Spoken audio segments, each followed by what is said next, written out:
It was an especially dangerous time for prostitutes in London. Jack the Ripper is believed by most experts to have murdered 5 women in his killing spree. But others were at work too, one of the worst being Dr. Thomas Neil Cream. He was the cross-eyed, silk-hatted poisoner in South London. He was living in the Lambeth area, and this is when he started giving prostitutes pills containing strychnine. Supposedly to avoid them being pregnant, or perhaps to procure an abortion. But actually the pills themselves were poisoned, and a number of prostitutes actually sort of died on the streets, and they were only 19 or 20 years old. He could never stop talking, giving information away. So when there is obviously a hunt for the Lambeth poisoner, he actually names a victim who the police knew nothing at all about. And when eventually he is arrested, there's all these strychnine bottles found in his lodgings.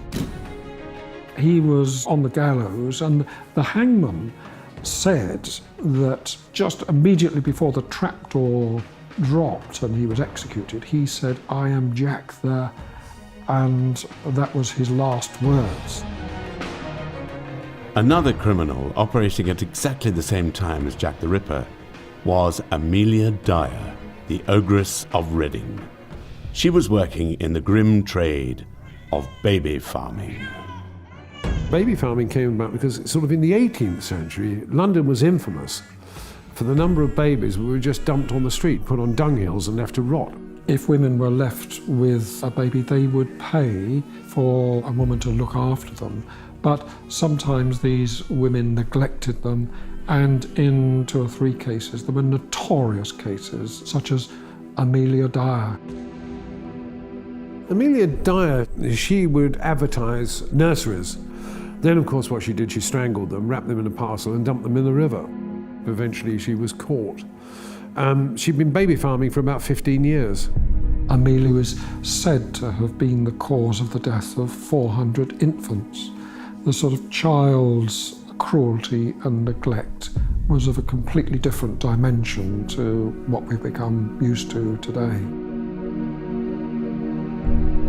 The Ogress of Reading, as she was dubbed by the press at the time, even had a song written about her.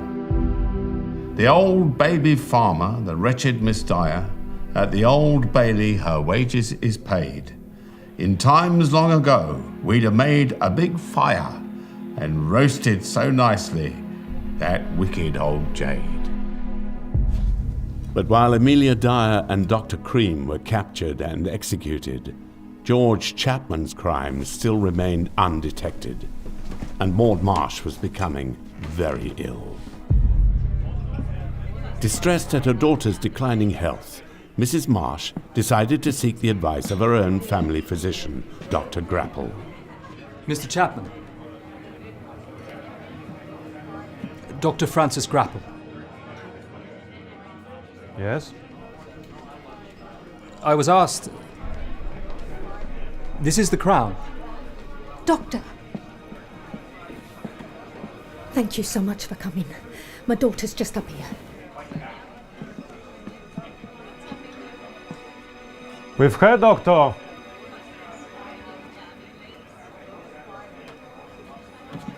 No, 50 will not.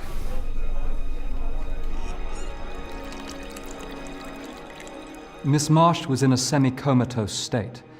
Her skin was this dirty jaundice, and she writhed with pain whenever I touched her. She was very sick indeed. I was alongside Dr. Grapple throughout his examination. He supported my course of action entirely. There really was no need to involve a second doctor.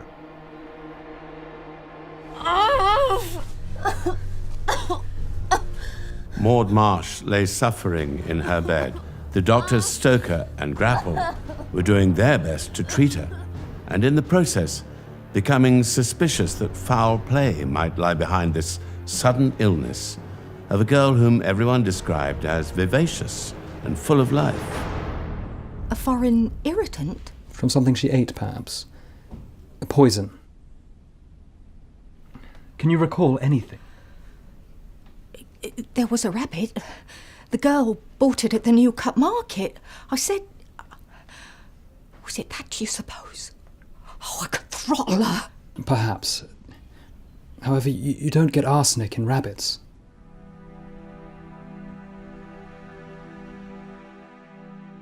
Deliberate poisoning did cross my mind. But an accident still seemed more likely. To say otherwise, well, it's tantamount to accusing someone of murder. The two doctors seemed to have been very, very professional. He said they'd been eating rabbit and he suspected ptomaine poisoning, but then when he went home he thought, no, this is wrong, the symptoms are all wrong, went back. The two doctors then got together and said, it's just as though she's been suffering from some irritant poison. Isn't he wonderful? I can see an improvement in her already. She's very young. Better get up. Oh, I'm sure you have things to do. It's fine. Sit. I need to feel useful, George. She'll pull through. I'm sure of it. Now that Dr. Grapple's here.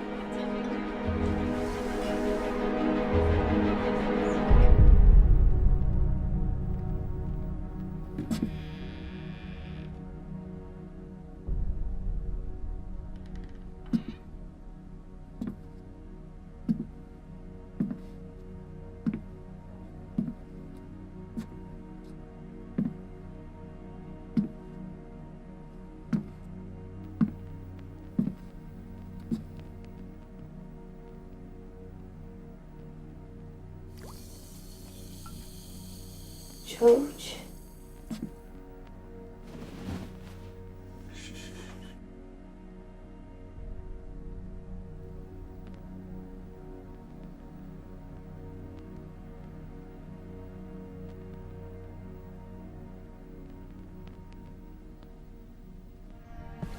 Maud? George. Oh, she was better. What the? I don't understand it. She was better.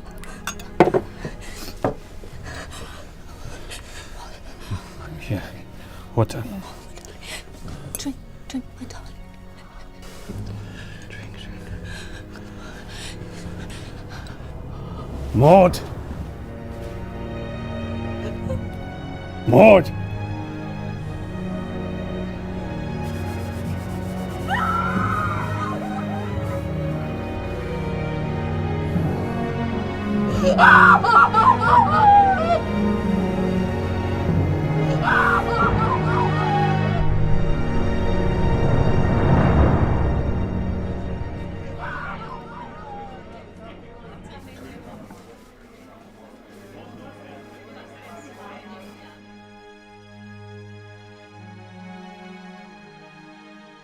She died.